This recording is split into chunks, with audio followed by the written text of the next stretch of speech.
नमस्कार आप सभी, मेरा नाम अशोक बिरादव एडवोकेट और मैं आप सभी के लिए लीगल एडवाइस वीडियोस अपलोड करता हूं, जो कि आप सब लोग सुबह लाइक करते हैं, पसंद करते हैं, शेयर करते हैं और सब्सक्राइब भी करते हैं। अब तक नहीं किया तुरंत करिएगा और दूसरे लोगों तक भी इस जानकारी को जरूर शेयर करेगा। लॉकडाउन के बाद जो है कुछ ऐसी क्राइसिस आ गई कि लोगों को जो है वो पैसे की ज़रूरत पड़ने लगी। तो इस पैसे के चलते हुए कुछ जो बेरोज़गार हैं या फिर कुछ काम नहीं कर पाते थे या फिर कुछ काम उनका चला था लेकिन ख़राब हो गया था, तो उसके दौरान जो है उनको पैसे की ज़रूरत पड़ी, तो उसमें उन्होंने सोचा कि किसी प्रकार से लोन लिया जाए। अब लोन लेने के लिए जो है वो एक शॉर्टकट रास्ता है कि आप एप्लीकेशन कोई भी एप्लीकेशन को, क्योंकि ऐसी बहुत सारी एप्लीकेशन आपको मिल जाएँगी जिसके द्वारा आप लोन ले सकते हैं। तो ऐसी एप्लीकेशन आप अपने फ़ोन में इंस्टॉल कर लेते हैं और उसके बाद आप उससे लोन की डिमांड करते हैं। इसमें 2 तरीके होते हैं, एक तो ये है कि आप किसी भी ऐप के द्वारा आप लोन ले लें, दूसरा जो है आप बैंक के द्वारा लोन लें। तो बैंक के द्वारा लोग जाने में थोड़ा कतराते हैं, तो सोचते हैं घर बैठे लोन मिल जाए।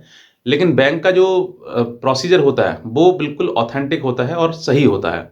उसमें आपके साथ कोई फ्रॉड नहीं हो सकता, क्योंकि आप जो है फिज़िकली वहाँ पर आप मिले हैं और फिज़िकली अगर आपको कोई दिक्कत आती है तो आप वहीं पर जाके आप अपनी शिकायत भी कर सकते हैं और कोई भी और भी कोई अगर प्रॉब्लम है तो आप उसकी शिकायत जो है वो अपने नज़दीकी पुलिस स्टेशन में दे सकते हैं कि हमने लोन के लिए अप्लाई किया था और हमें इस तरीके की हमारे साथ में फ्रॉड हुआ है। ये सब चीज़ें हो सकती हैं। लेकिन जहाँ बात करते हैं ऑनलाइन की, क्योंकि ऑनलाइन में भी आपको लोन मिल सकता है, लेकिन उसके लिए आपको बहुत ज़्यादा सावधान और सतर्क रहना है। क्योंकि लोन आजकल के लोन लेना, यानी कि किसी भी व्यक्ति के लिए जो बेरोज़गार है, इसके पास पैसे नहीं है या फिर होंगे लेकिन फिर भी उसको ज़्यादा ज़रूरत है।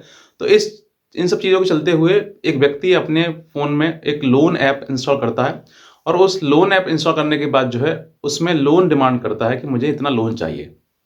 ऐसी मार्केट में आपके लिए बहुत सारी ऐप्स मिल सकती हैं, जिसके दौरान जो है वो आप किसी भी ऐप को अपने फ़ोन में इंस्टॉल करेंगे और आपको लोन मिल सकता है उसमें।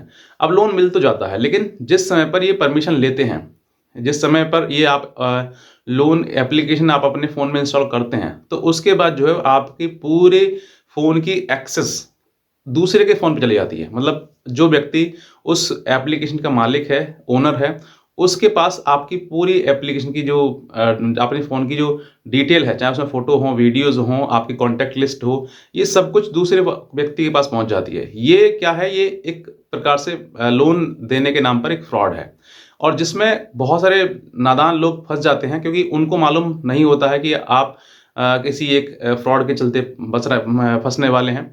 तो आप जो है वो उसको इंस्टॉल कर लेते हैं, इंस्टॉल करने के बाद आप उसकी परमिशन ग्रांट कर देते हैं। जैसे-जैसे वो परमिशन माँगते जाता है एप्लीकेशन, आप उसको अलाउ करते जाते हैं। जैसे ही आप अलाउ करते हैं, अलाउ करने की वजह से प्रोसेस कंप्लीट होती है, आपको लोन के नाम पर आपको लोन जितना भी आप ग्रांट करते हैं, उसका कुछ परसेंट कटने के बाद आपको मिल जाता है। आपके ये मैं मुझे हालाँकि मैंने प्रैक्टिकल नहीं किया, लेकिन मुझे जितने भी लोग अब तक मेरे पास मुझे बताया गया है, मैंने उन्हीं के द्वारा ये सुना है, और वही बताते हैं कि सर लोन तो हमें मिल गया, लेकिन अब जो है वो वापसी लेने के दौरान जो है हमसे कई बार हमें कॉल भी कर चुके हैं और पैसा जितना उन्होंने दिया था उससे कई गुना मैं दे चुका हूँ, लेकिन फिर भी लोग जो है वो मुझे ब्लैकमेल कर रहे हैं और मुझसे पैसा मांग रहे हैं। तो आपके देखिए चलते हुए ये बात हुई कि आपको ज़रूरत थी 3,000 5,000 या 10,000 की, लेकिन आपने 10,000 के बदले में 25-30,000 रुपये चुका दिया, लेकिन फिर भी आपके पीछा वो नहीं छोड़ रहे हैं और अब जो है वो आपसे अननेसेसरी इल्लीगल मनी की डिमांड कर रहे हैं। तो अब इंसान जो है यहाँ पे फँस जाता है। अब यहीं पर खुद देखा जाता है कि जो लोन ऐप थी वो आपकी ऑथेंटिक थी या फिर फर्जीवाड़ा था आपके साथ में। तो ये ऐसे ही कई लोग मुझे बता चुके हैं, तो मैंने सोचा था कि आपको मैं अपडेट करूँ, आपको भी जानकारी दूँ कि ऐसी किसी भी फर्जी लोन ऐप से आप बचें। कोई भी फर्जी लोन ऐप आप अपने फ़ोन में डालने से पहले उसमें देख लें कि वाक़ई वो क्या है। उसका आप रेटिंग ले लें कि भई वो जो ऐप है वो फर्जी है या फिर ऑथेंटिक है। तो ये जो चीज़ें हैं, आप अगर आप देखेंगे तभी आपको समझ में आएगा कि वाक़ई मुझे क्या करना है। क्योंकि बहुत ज़्यादा व्यक्ति जो हैं वो इन सब चीज़ों में लोन के चक्कर में फँस जाते हैं और बाद में पछताते हैं कि अरे! हमने गलती क्या कर दी। क्योंकि ये लोन आपने ले तो लिया, आपकी कॉन्टैक्ट लिस्ट, आपका वीडियोज़, आपके फ़ोटोज़, आपके फ़ोन की पूरी एक्सेस किसी दूसरे व्यक्ति के पास पहुँच जाती है और उस दौरान जो है वो आपके कॉन्टैक्ट लिस्ट में आपकी कोई वीडियो बना लेगा, कोई किसी प्रकार से गलत जो भी फ़ोटो वगैरह होगी उसको एडिट कर देगा। उसको फिर जो आपके जानकार हैं, जो आपके कॉन्टैक्ट लिस्ट में थे, उन्हीं को व्हाट्सएप या उनके मैसेज के द्वारा उनको भेज दी जाएगी। जिससे कि आप आदमी की मान-सम्मान और बेइज़्ज़ती होती है और इस दौरान डरते हुए वो सोचता है कैसे इस परेशानी से पीछा छूटे। लेकिन पीछा छूटता नहीं है वो कब तक, जब तक वो इंसान उसको पैसा देता रहता है। इसके चलते हुए लोन का पैसा तो कई महीनों पहले चुका दे दिया जाता है, लेकिन उसके बाद जो है वो कई प्रकार की बातें, कई प्रकार से व्यक्ति को ब्लैकमेल करना, पैसे माँगना, ये सब चीज़ें लगातार उसकी कंटिन्यू चलती रहती हैं। तो इन सब चीज़ों से बचने के लिए आपके लिए बेहतर है, सबसे पहले आप जागरूक हों कि वो एप्लीकेशन जो हम डाउनलोड कर रहे हैं अपने फ़ोन में, क्या वो ऑथेंटिक है?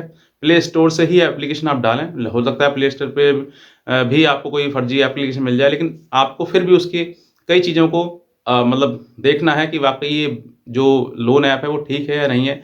और मेरा तो सुझाव आपके लिए ये है कि आप किसी भी लोन ऐप से लोन ना लेकर आप सीधे फ़िज़िकली अपनी बैंक से संपर्क करें, जिस बैंक में आपका अकाउंट है वहाँ पर, और वहाँ से आप अपना लोन लें। जितना भी आपको लोन सैंक्शन कराना है, उतना आप लोन करा लीजिए, लेकिन सीधे-सीधे बैंक से ही संपर्क करें, सीधे किसी भी एप्लीकेशन के द्वारा आप माध्यम से कोई लोन ना लें। क्योंकि एक बार आपने वो एप्लीकेशन अपने फ़ोन में इंस्टॉल कर ली, उसके बाद पूरी परमिशन आपके फ़ोन की दूसरे व्यक्ति के पास पहुँच जाती है। वही व्यक्ति आपको एक्सेस कर सकता है, वही व्यक्ति आपको हर प्रकार से आपके जितने भी कॉन्टैक्ट लिस्ट वगैरह सब कुछ है, वो सब कुछ देख सकता है और आपका वीडियो या फ़ोटो बनाकर वो आपके दोस्तों को भेज सकता है। अब इन सब चीज़ों के लिए आपको ज़रूरी है कि ये इस ऐसी अगर घटना होती है तो आप इसकी तुरंत रिपोर्ट कराएँ, तुरंत शिकायत करवाएँ, ताकि आप बचे तो बचे, दूसरे भी आपके सहारे बच जाएँ। क्योंकि कहीं न कहीं एक चीज़ जो बुराई है उसको ख़त्म करने के लिए आप सभी को एक होना पड़ेगा, और बहुत सारे लोग जो है अब तक इन सब चीज़ों में फँस चुके हैं। मेरी एक जागरूकता की थी कि मैं आपको बताऊँ, जागरूक करूँ, ताकि आप भी इन सब चीज़ों में ना फँसें और इन सब चीज़ों से दूर रहें। तो बस मैं इतना ही कहना चाहूँगा। आज का वीडियो देखने आपसे बहुत धन्यवाद।